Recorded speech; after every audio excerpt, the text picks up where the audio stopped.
going to debate, but the last debate was actually offensive. And, you know, I'm really sick of this stuff, you know? And it takes a lot to even mentally prepare to participate in this type of situation. You know, I woke up this morning early just to attempt to spiritually prepare myself.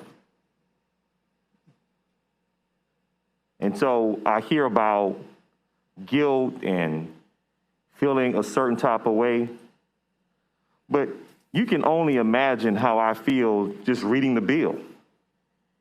We can talk about subjectivity, we can talk about objectivity, but when it's all said and done, and I'm going to say this as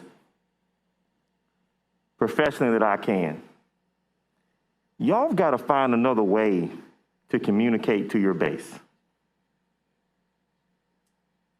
You got to find another way to communicate. Representative Alexander, if you can keep it to your comments to the bill and not direct it to the motivations of the members that are on this committee in either party, please.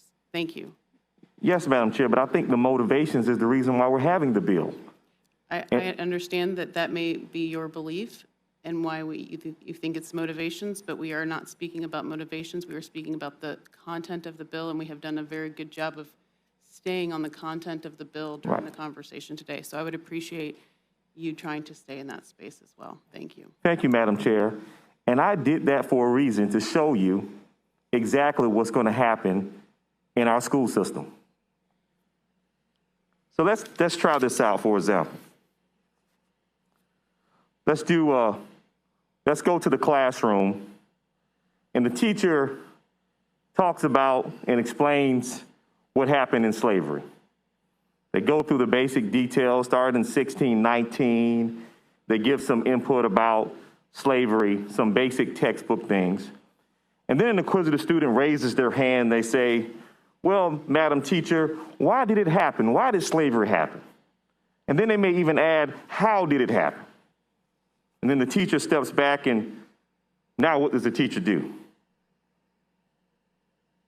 Because there's going to be some subjectivity in opinion, in their view. When I was taught in school, I was taught that Lincoln freed the slaves. I was taught that there was a Civil War, and that determined, and the Civil War was fought because of slavery. Well, the Civil War didn't start because of slavery. And do you know why I know that? Because I was taught how to critically think. I remember taking a religion class in college. You're talking about a young man that was baptized at an early age. Dad's chairman of the deacon board. Mother is the chairman of the Women's Congress for the Primitive Baptist Church. Go to church on Monday, go to church on Wednesday, go to church on Friday. Boy Scouts in the church, all day church. And to sit in a religion class at my university and to hear different perspectives about the Old Testament and the New Testament, I had to develop the capacity to critically think for myself and determine what is and what's not. And so this is a huge waste of time.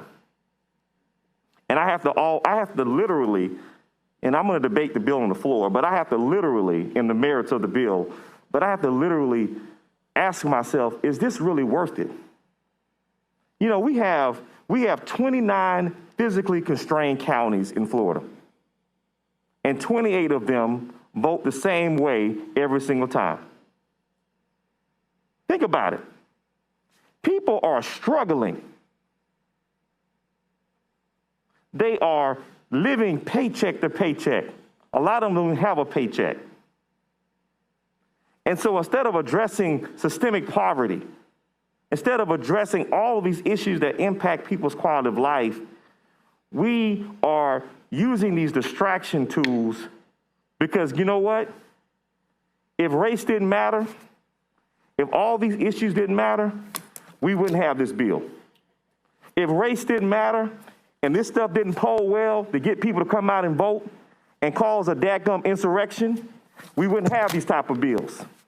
And so we do it over and over again, and we find the next boogeyman to distract from the reality that 28 of these 29 counties keep voting for you instead of addressing the issues that impact people's quality of life every day. I don't want to do this, but I don't think you can handle the truth. I do not like having conversations like this. It eats me up on the inside because I know there's some admirable, good people over there. And half of y'all are uncomfortable with voting for this bill yourself, but you don't want to get primaried in your election.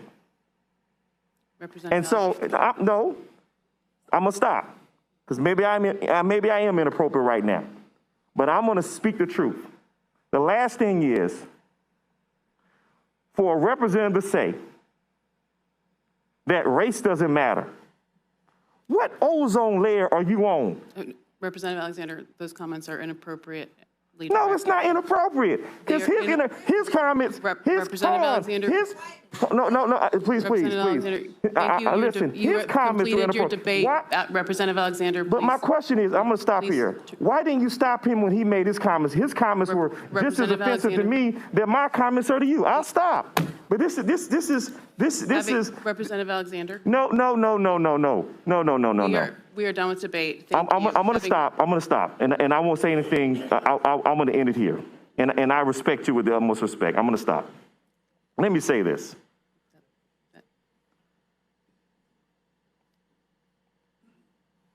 We are better than this.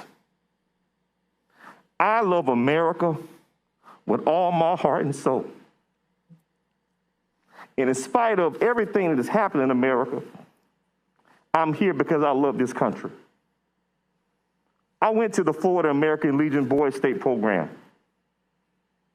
And the mission of that program is for God and country.